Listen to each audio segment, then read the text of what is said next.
इंसान का खाना पीना कैसा होना चाहिए? कैसा होना चाहिए? दरअसल ये खाना पीना ज़रूरत के मुताबिक ही होना चाहिए और ऋतु की दाल, साग, सब्जियाँ, फ्रूट इसमें लाजमी शामिल होने चाहिए। कब और कितना खाना खाना चाहिए? जब बॉडी को भूख लगे, जब आप अंदर से भूख चाहें, तब आप खाना खाएं। अगर खाना और पकाने का रिलेशनशिप ठीक है तो दुनिया में कोई बीमारी किसी शरीर को नहीं आती। 118 करोड़ लोग वो हैं जो फ्रूट और सब्जी का ख्वाब नहीं ले सकते। खाने के लिए इतनी प्लेटों का वक्त तो दूर की बात है। और प्रोटीन के साथ ज़्यादा मिक्स ना करो ताकि प्रोटीन बढ़ ना जाए। प्रोटीन बढ़ने से हमारी किडनी और लीवर डैमेज होकर खराब हो जाए। नमस्कार, D5 चैनल हिंदी देख रहे दर्शकों का मैं वंदना स्वागत करती हूँ। आज एक बार फिर हम आए हैं फनविले डॉक्टर जोगिंदर टाइगर के पास में। डॉक्टर साहब, आपका बहुत बहुत स्वागत है हमारे इस प्रोग्राम में। धन्यवाद जी, थैंक यू वेरी मच। आपने मेरे को प्रोग्राम में शामिल किया, अच्छा लग रहा है। आज हम बात करेंगे खाने पीने पर। इंसान का खाना पीना कैसा होना चाहिए? देखिए, खाना उसे कहते हैं जो सॉलिड चीज़ें होती, पीना लिक्विड को कहते हैं। कैसा होना चाहिए? दरअसल ये खाना पीना ज़रूरत के मुताबिक ही होना चाहिए और ऋतु की दाल, साग, सब्जियाँ, फ्रूट इसमें लाजमी शामिल होने चाहिए।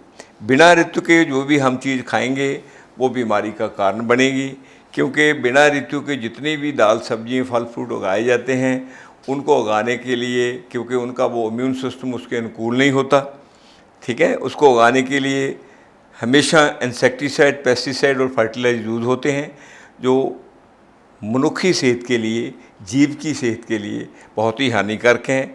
इसलिए वो साग सब्जियाँ और फ्रूट कभी नहीं खाने चाहिए, ऋतु सिर के खाने चाहिए। कब और कितना खाना खाना चाहिए? ये हार्ड एंड फास्ट रूल नहीं होता खाने पीने का। ये तो लोगों ने वैसे बनाया हुआ है कि 8 बजे ब्रेकफास्ट खाओ, 1 बजे ये लंच करो और रात को 10 बजे या 11 बजे डिनर करो। ये अपने बनाए हुए असूल हैं।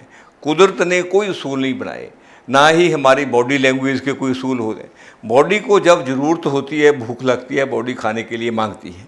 जब बॉडी को भूख लगे, जब आप अंदर से भूख चाहें, तब आप खाना खाएं।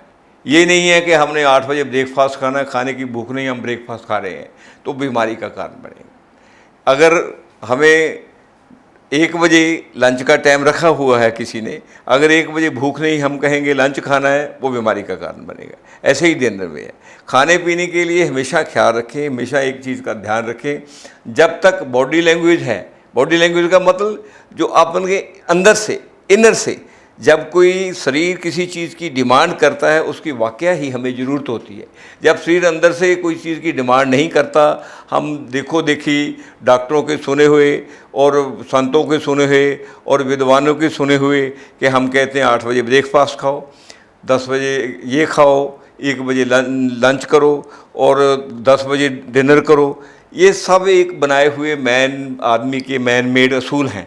मतलब बॉडी के लिए मैन मेड असूल नहीं चलते। बॉडी की अपनी ज़रूरतें होती है, जब बॉडी की ज़रूरत हो तब खाना खाना चाहिए, वही सूटेबल होता है। जब भूख लगी होती है तो खाना ठीक हजम होता है, जब खाना ठीक हजम होएगा तो ठीक पखाना बनेगा, जब ठीक पखाना बनेगा तो क्या होगा? कॉन्स्टिपेशन नहीं होगी, गैस नहीं होगी, एसिडिटी नहीं बनेगी। इसे ही कहते हैं खाना और पखाना। खाना और पकाना तो दरअसल इनका सिस्टर कंसर्न है। खाना पकाना कहते क्यों हैं? सुनने में थोड़ा अजीब लगता है, मगर खाना और पकाने का सबसे बड़ा नाता है शरीर में। अगर खाना और पकाने का रिलेशनशिप ठीक है तो दुनिया में कोई बीमारी किसी शरीर को नहीं आती। मीन्स जो खाना पकाने को ठीक लेकर आए। पकाने की पहचान क्या है ठीक आने की? आपने देखी होगी कि पखाना अगर आपको ठीक आता है, ये टेस्ट करना हो कि आपको कब्जी नहीं, पखाना पास करने में ज़्यादा से ज़्यादा आधा मिनट लगता है। 10 सेकंड से लेकर आधे मिनट में पखाना पास हो जाता है। आपको पेशाब करने में ज़्यादा वक्त लगता है, पखाना पास करने में नहीं लगता। अगर खाना आप ठीक खाते हैं तो आपका पखाना ठीक पास होता है, एसिडिटी नहीं बनती, तेजाब नहीं बनता और साथ में गैस नहीं बनती।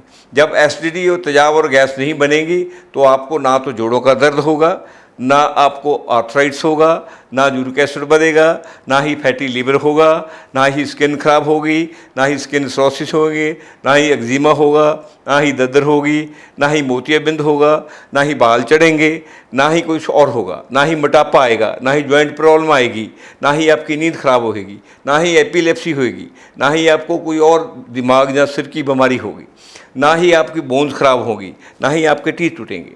अगर खाना आप ठीक खाते हैं, आपको इवन यहाँ तक है कि अगर वो उससे पखाना ठीक आता है, आपको टूथपेस्ट और दातन भी करने की ज़रूरत नहीं होती दांतों पे। आपको सरप्राइज़ होगा कि मैं अपनी एग्जांपल देता हूँ, मेरे को लोग पूछते हैं, मैं कभी हफ्ता कभी भी मैं आज तक ब्रश नहीं किया, सिर्फ कुरली करता हूँ, क्योंकि खाना ही ऐसा खाता हूँ कि दांतों में स्मेल आती ही नहीं। और सुबह जब मेरा पेट साफ़ होता है तो मुंह में स्मेल नहीं आएगी। जब मुंह में स्मेल नहीं आती और मुंह में कुछ जमता नहीं है, अंदर जीभ पे कुछ नहीं जमता, गल ख़राब नहीं होता, तो ब्रश की ज़रूरत भी नहीं पड़ती। और लोग 3-3 बार ब्रश करते हैं, उसकी कोई ज़रूरत नहीं होती, क्योंकि उनको कंडीशनिंग कर दी है। आपने देखा होगा ये जितने हमारे जीव जंतु हैं, ये भैंस है, बकरी है, भेड़ें हैं, इवन कुत्ते कुत्ती हैं, सब लोग हैं, जंगल के जानवर हैं, उनको टूथपेस्ट कौन कराता है? वो सही खाना खाते हैं क्या? उनका सोच ठीक होती है, उनका पखाना ठीक बनता है। पखाना जब ठीक पास हो जाता है तो पेट में सफाई होती है, पेट में स्मेल नहीं होती, स्मेल की वजह से एसिड नहीं बनता है। एसिड जब नहीं बनता तो दांत भी खराब नहीं होते, दांत टूटते भी नहीं है। कई लोग वेज खाते हैं, कई लोग नॉन वेज खाते हैं, तो इन दोनों में से कौन सा उचित रहता है? देखिए, वेज नॉन वेज का ये तो खाने में कोई चक्कर नहीं होता।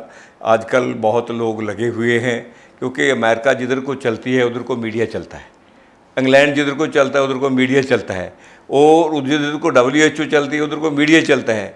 और अगर WHO, इंग्लैंड और मीडिया ये बात कहे कि खूह में गिरकर अगर आप छलांग लगाएंगे और आपका जीवन सफल हो जाएगा, आपकी सारी बीमारी ठीक हो जाएगी, सभी लोग खूह में छलांगे लगाने के बारे में लॉजिक निकाल देंगे। ठीक है, इसलिए खाना जो है ना वेज होता है, नॉन वेज होता है। दरअसल आपकी किचन जो है ये क्या है? आपका हेल्थ सेंटर है। खाना अच्छा कौन सा है? ना नॉन वेज है ना वेज है। जिस खाने से आपको साइकोलॉजिकली जिसे हम कहते हैं साइकिक तौर पे कोई परेशानी ना आए। अगर आपको वेज खाना देखकर आपके मुंह में लार टपकती है, स्वाद आने लगता है, इसके लिए आपके लिए नॉन वेज खाना अच्छा है। अगर नॉन वेज देखकर लार टपकती है तो नॉन वेज अच्छा है। अगर आपको नॉन वेज देखकर नफरत होती है तो नॉन वेज आपके लिए अच्छा नहीं। जिसको वेज देखकर नफरत होती है उसके लिए वेज अच्छा नहीं। बात है जिस खाने के लिए आपके अंदर से लार टपकेगी उसके लिए आपके एंजाइम काम करेंगे, उसके लिए आपकी जिह्वा काम करेगी। जब आप उस खाने को मुंह में डालेंगे तो उसमें सलाइवा पूरा निकलेगा, पूरा निकलते वो खाना आधा मुंह में ही हजम हो जाएगा, उसके बाद स्टोमक में होता हुआ सारा खाना हजम हो जाएगा। ठीक है, वो खाने में इंटेस्टाइन का कोई बड़ा योगदान नहीं होता। योगदान ज़्यादा होता है आपकी लार का, आपकी चॉइस का, आप खाने में सलाइवा छोड़ने का। उसके बाद जो बड़ी आंत है उसका फंक्शन तो क्या है? उसका फंक्शन है हजम हुए खाने को बाहर निकालना। आजकल अगर किसी भी डॉक्टर के पास जाते हैं तो वो सीधा बोल देते हैं कि प्रोटीन की कमी है, प्रोटीन खाओ। तो प्रोटीन और अमीनो एसिड कितना होना चाहिए शरीर? देखिए, बहुत आपने अच्छी बात करी है। दरअसल डॉक्टर जो है यही बातों में जब सब देख रहा हूँ मैं, मेडिकल साइंस ने उलझाया हुआ है। देखिए, आप जब प्रोटीन की बात करेंगे, आप ध्यान से देखेंगे प्रोटीन के बारे में, जैसे खरगोश है, खरगोश के मिल्क में लगभग 14 ग्राम के करीब प्रोटीन होता है, क्योंकि उसका 8 दिन में बच्चा अपने बेटे जितना दुगना हो जाता है। ठीक है, गाय है, उसके मिल्क में 3.5 के करीब 3.5 प्रोटीन होता है, उसके बच्चा बहुत स्पीड में बढ़ता है। उसके भैंस है, भैंस के मिल्क में 4.5 ग्राम के करीब प्रोटीन होता है। उसके आगे ये डॉग हैं, इनके मिल्क में 6 ग्राम के करीब प्रोटीन होता है। ऐसे अलग अलग आदमी है, जो लेडीज़ हैं, जो माँ है, उसके मिल्क में 1.5 ग्राम के करीब प्रोटीन होता है, 1.5। और जब बच्चा बड़ा होता है तो 1.2 से 1 ग्राम 3 रह जाता है, क्योंकि प्रोटीन की कम जरूरत पड़ती है। मेरे कहने का मतलब कि इंसान को लगभग 1.5 से ज़्यादा प्रोटीन की ज़रूरत नहीं होती, और अमीनो एसिड कोई अलग नहीं होता। अमीनो एसिड और प्रोटीन एक ही होते हैं। जब प्रोटीन फंक्शन करता है, उसकी फंक्शन के लिए जो चीज़ एक्टिव रहकर काम करती है उसे अमीनो एसिड कहते हैं। इसलिए जिसमें प्रोटीन है उसमें अमीनो एसिड है। जितना प्रोटीन चाहिए, प्रोटीन है, उतना अमीनो एसिड उसमें होता है जितना ज़रूरत है। इसलिए दोनों ये इकट्ठे, ठीक है नहीं, इसलिए इतना प्रोटीन चाहिए। इससे ज़्यादा हम प्रोटीन हम लेंगे तो उसमें क्या होगा, हमें कि हमारी किडनी ख़राब हो जाएगी, हमारा लीवर ख़राब हो जाएगा, हमारे जोड़ों में भी प्रॉब्लम आ जाएगी। जोर से ज़्यादा प्रोटीन जो है ख़राब करता है, इवन यूरिक एसिड को बढ़ा देता है, आर्थराइटिस भी हो जाती है। ये प्रोटीन का बाद में रिजल्ट आ रहा है, इसलिए प्रोटीन लोड से ज़्यादा नहीं खाना चाहिए। आम प्रोटीन के लिए हमारे पास फूड में हमारे को मिलता रहता है, क्योंकि प्रोटीन दालों में बहुत होता है, ड्राई फ्रूट में बहुत होता है, मीट में बहुत होता है, सभी में प्रोटीन है, ठीक है। पत्तेदार चीज़ों में स्टार्च होता है, दूसरी में प्रोटीन होता है। आजकल अधिकतर डॉक्टर्स फ्रूट्स खाने पे, सलाद, सब्जियां खाने पर जोर दे रहे हैं और कह रहे हैं कि अनाज कम से कम खाओ। वो अपने ही कुछ अनाज बताते हैं कि वो ये अनाज आप खाइए, तो ये कहाँ तक सही है? देखिए, कुदरत का एक बहुत कमाल है। एक बात कभी ना भूलें, science is nothing without common sense. Common sense के बिना साइंस का कोई भी कहीं जगह रोल नहीं है, क्योंकि साइंस को जो बर्थ देती है, मैं हमेशा 20 साल से कह रहा हूँ, कॉमन सेंस देती है। जिस आदमी के पास कॉमन सेंस नहीं हो, he can understand the science. उस साइंस को कैसे समझ सकता है? इस साइंस जो है, science is the by product of common sense. Common sense से ये बातें समझने की ज़रूरत है। मैंने देखा है, मेरे को देखिए, अब मैं 64 के से ऊपर हो गया हूँ करीब। मैं अपनी ज़िंदगी में देख रहा हूँ कि डॉक्टर क्या है, साइंसदान क्या है। अमीर लोगों की इंडस्ट्री है, अमीर लोगों के ही ड्रग की बड़ी बड़ी फैक्ट्री, बड़ी बड़ी जो है इंडस्ट्री है। और जितनी लैब है, WHO से लेकर, यूरोपियन कंट्री से लेकर, अमेरिका से लेकर, इंग्लैंड से लेकर, इंडिया से लेकर, सभी किन की है? अमीर लोगों की लैब है। चाहे वो ड्रग माफिया के अमीर हों, चाहे इंडस्ट्री के अमीर हों, ठीक है।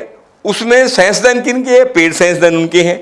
इसलिए ये मेरे को कोई जल्दी ये बताए कि साइंस किस लिए काम कर रही है।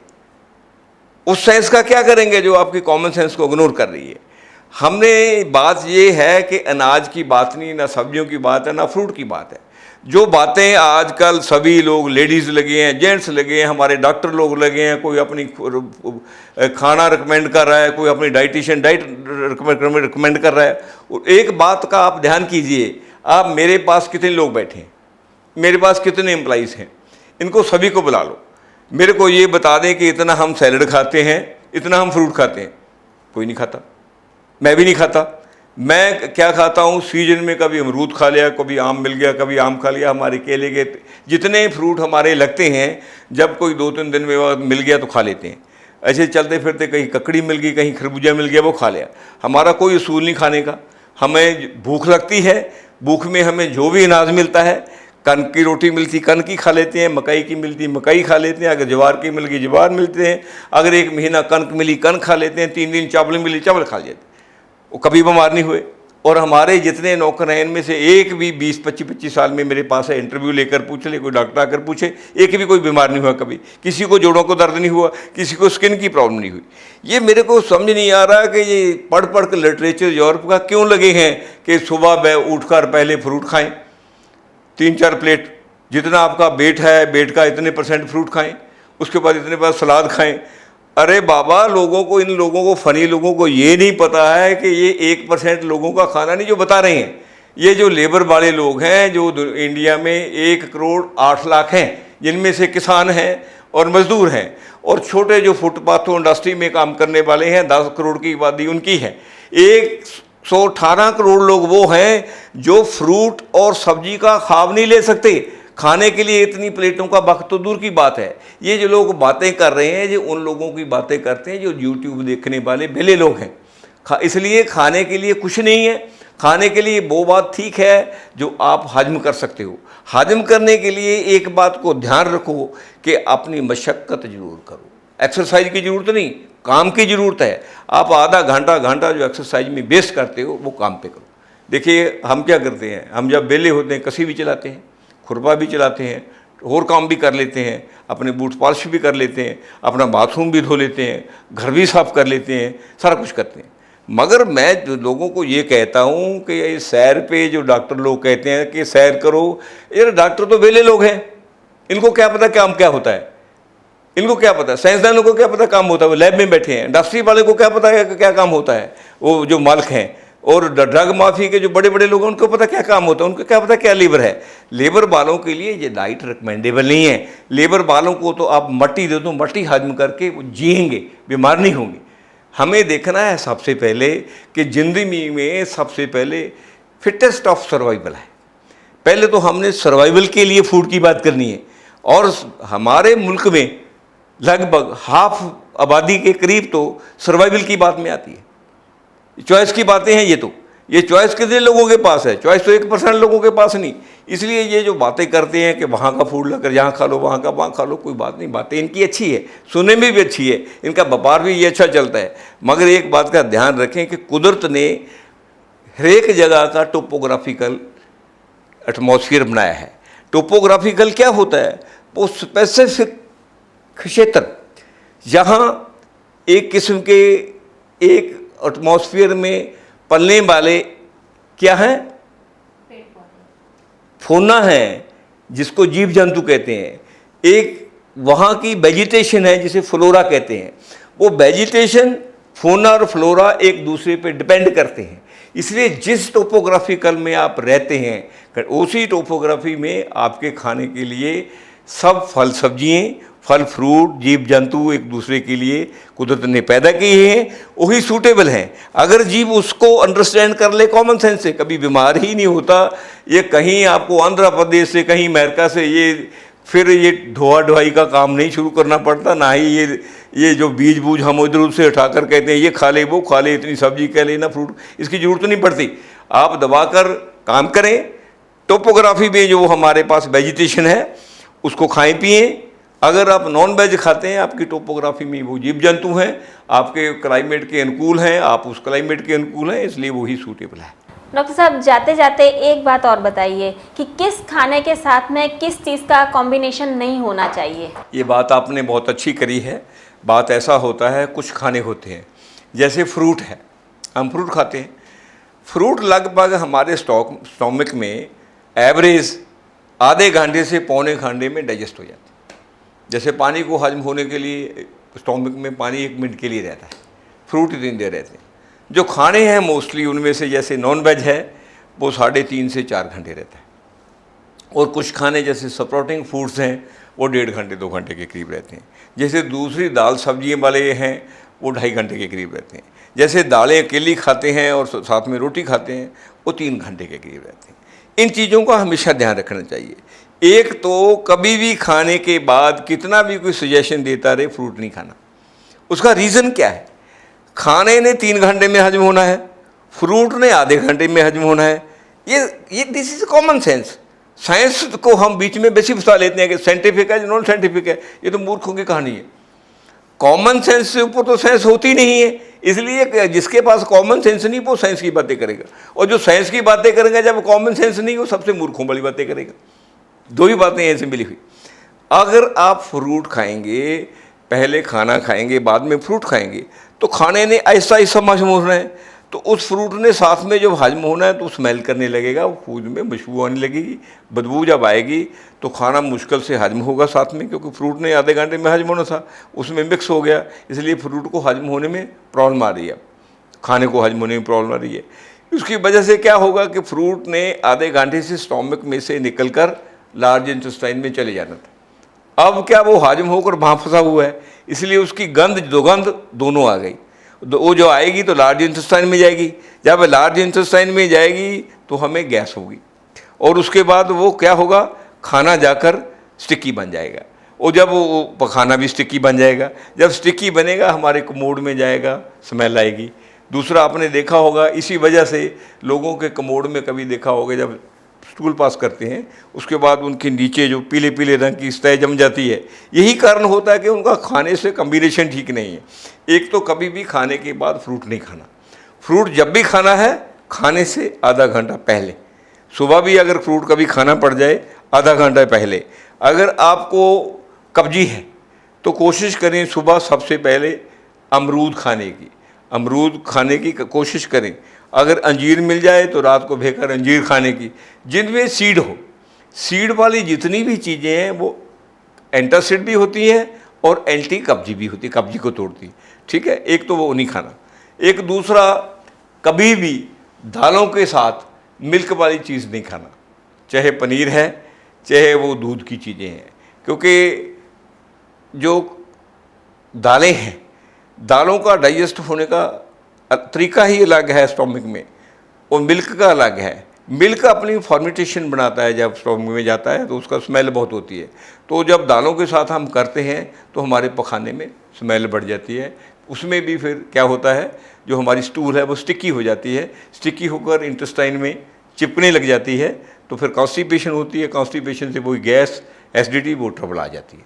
और उसके बाद नॉन वेज है, नॉन वेज के साथ अगर जब भी खाना है उसके साथ दबाकर फाइबर जरूर खाना है, क्योंकि नॉन वेज भी अपने आप स्टिकी होता है। अगर नॉन वेज को ऐसे खाएंगे, नॉन वेज को प्री डाइजेस्टेड फूड भी कहते हैं। नॉन वेज हजम होने में प्रॉब्लम नहीं है उसकी सबसे बड़ी प्रॉब्लम क्या है, वो खाना तो जल्दी हजम होता है मगर वो स्टिकी होता है। स्टिकी होने की वजह से वो जाकर इंटेस्टाइन में फंस जाता है, निकलता नहीं।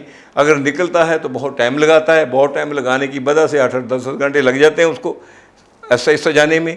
इसलिए उसमें बहुत स्मेल आती है। स्मेल आने की वजह से कॉन्स्टिपेशन हो जाती है, एक तो क्योंकि पखाना लेट पास होता है, दूसरा उसकी वजह से अंदर गैस पैदा होती है। जब गैस पैदा होती है तो हेड को चली जाती है, सिर दर्द होने लगता है, आँखों को चली जाती है, मोतियाबिंद होने लग जाता है, नज़र कमज़ोर होने लग जाती है, इन चीज़ों को वो जॉइंट पेन होने लग जाती है, ब्लड में सर्कुलेट हो जाती है, आर्थराइटिस होने लग जाता है। इसलिए कहते हैं कि नॉन वेज से आर्थराइटिस होता है। रीज़न उसका यही होता है कि नॉन वेज हजम होने में नहीं, सिर्फ उसको पास होने में इंटेस्टाइन से टाइम लगता है। वो उसकी जितनी गैस होती है सारी ब्लड में मिक्स हो जाती है, ब्लड में मिक्स होकर फिर वो किडनी में भी चली जाती है और जगह चली जाती है, ब्लड सारी किडनी सर्कुलेट हो जाती है, किडनी को प्रॉब्लम आ जाती है। ठीक है, ये बातें होती है। और उसके साथ जितने भी खाने हैं, जैसे मीट है, मीट के साथ कभी भी दूध के प्रोडक्ट नहीं यूज़ करने चाहिए, और मीट के बाद कभी भी मिल्क नहीं पीना चाहिए, क्योंकि मीट में बहुत प्रोटीन होता है, मिल्क में भी बहुत प्रोटीन होता है। वो प्रोटीन इतना बढ़ जाता है, जब प्रोटीन ज़्यादा बढ़ जाता है तो हाजमे में प्रॉब्लम आ जाती है, और हाजमे में प्रॉब्लम आती है प्रोटीन बजा के फिर यूरिक एसिड बढ़ने लगता है, आर्थराइटिस होता है, यूरिक एसिड के साथ आर्थराइटिस होता है, फिर हीमाटाइट भी हो जाता है, किडनी प्रॉब्लम हो जाती है, किडनी में फिल्ट्रेशन में भी प्रॉब्लम आ जाती है, क्रिएटिनिन बढ़ने लगते हैं, लीवर में प्रॉब्लम आ जाती है। इसलिए कभी भी नॉन, और स्किन में भी प्रॉब्लम आ जाती है। ठीक है, इसलिए नॉन वेज के साथ कभी भी मिल्क प्रोडक्ट नहीं खाने चाहिए। अगर खाने हैं तो कम से कम 5 घंटे का उसमें अंतर जरूर डालें। ठीक है, इसलिए कोशिश करें आप दालों के साथ पनीर का कम्बिनेशन कभी ना करें, दालों के साथ खोए वाली चीज़ का कम्बिनेशन कभी ना करें। दालों को जब भी खाएं, दालों की सब्जी खाएं, दालों को सब्जी के साथ तो खा सकते हैं, मगर दालों को कोशिश करें अगर फ्राई करते हैं तो सीधा दालों के साथ ही रोटी खाई जाए, उसके साथ किसी चीज़ का कम्बिनेशन ना करें, बेटर ये है। मगर वो अगर खा भी लो कि इम्यून सिस्टम ठीक है तो ठीक है, मगर ठीक रहने के लिए दालों के साथ किसी चीज़ का कभी भी कम्बिनेशन ना करो। सब्जियाँ हैं, सब्जियों के साथ आप दही का कम्बिनेशन कर सकते हैं, थोड़ा बहुत दालों का कर सकते हैं, मगर जो नॉन वेज है इसके साथ अवॉइड करें, दही के बिना और चीज़ों का कम्बिनेशन ना करें। यही रीज़न है हमारे यहाँ बीमारियों के कारण का।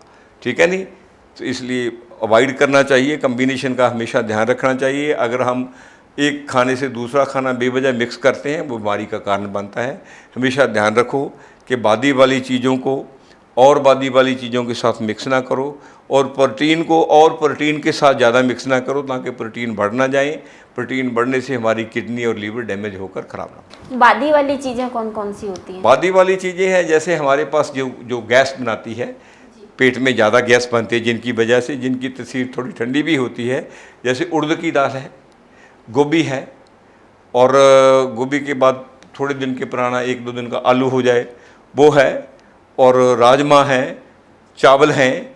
ये बल्कि कितनी चीज़ें जो हमारे गैस बढ़ाती है पेट में, उसको बादी वाली चीज़ें कहते हैं। उनको अवॉइड करें बादी वाली चीज़ों के साथ। जैसे हम क्या कर रहे हैं, लोग चावल है, चावल के साथ राजमा खाएंगे और फिर बाद में पता क्या कहेंगे, वो बहुत गैस बन गई पेट में, पेट फूल रहा है। अक्सर शिकायत होती है लोगों का। उसका रीज़न यही है कि चावल और राजमा स्वादिष्ट तो बहुत लगते हैं मगर इनका कम्बिनेशन नहीं। चावल और कड़ी स्वाद लगते हैं मगर इनका कम्बिनेशन नहीं। कड़ी के साथ चावल तो खाते हैं, सारे पंजाब में भी खाते हैं, सारे हिंदुस्तान में भी खाते हैं, स्पेशल राजस्थान में तो बहुत खाते हैं, मगर कड़ी के साथ रोटी का कम्बिनेशन है, ठीक है। राजमा के साथ भी रोटी का कम्बिनेशन है, क्योंकि वो बादी नहीं है रोटी कणक की, वो बादी नहीं है। इसलिए कोशिश करें जिसमें ज़्यादा बादी वाली है वो बादी के साथ बादी वाली चीज़ें ना खाएं, ताकि गैस ना बढ़े, अफारा ना आए। अफारा आएगा, गैस बढ़ेगी तो सिर दर्द होगा, सिर दर्द होगा तो आंखें भी ख़राब होगी, बाल भी झड़ेंगे, वैसे भी प्रॉब्लम आएगी, माइंड को भी, ब्रेन में भी खराबी आएगी, और हमारे यूरिक एसिड भी बढ़ेगा। इससे कई चीज़ों की मुश्किल आती है। इसलिए कम्बिनेशन करते हुए हमेशा ख्याल रखें कि वो चीज़ों को ऐसा ना खाएं जो प्रोटीन से मिलकर ज़्यादा प्रोटीन खा लें, वो भी ख़राब करेगा। बादी वाले खाने के साथ बादी वाला खाना मिक्स कर लें, वो भी ज़्यादा ख़राब करेगा। दूध के साथ हम नॉन वेज मिक्स कर लें, वो भी ख़राब करेगा। दाल के साथ हम दूध की चीज़ें मिक्स कर लें, वो भी ख़राब करेगी। मतलब कुछ कॉमन सेंस की बातें हैं जिनका ध्यान रखना चाहिए, और कोशिश करना चाहिए दाल के साथ जल्दी सलाद नहीं खाना चाहिए। अगर दाल के साथ हम सलाद खाते हैं वो भी गैस बनाता है, कभी ध्यान से देखना। जब गैस बनती है तब शिकायत करते हैं, तब लोगों को पता चलता है। इन चीज़ों को अपनी कॉमन सेंस से ध्यान रखें। अगर एक बार वो चीज़ 2 बार ख़राब करती है, उसके बाद उसको रूटीन में ना डालें, उसको विड्रॉ कर लें और उसको ठीक करें। डॉक्टर साहब ने हमें बहुत ही महत्वपूर्ण बातें बताई। डॉक्टर साहब, आपका बहुत बहुत धन्यवाद। Thank you. अगले एपिसोड में आपसे फिर मुलाकात होगी, तब तक के लिए नमस्कार।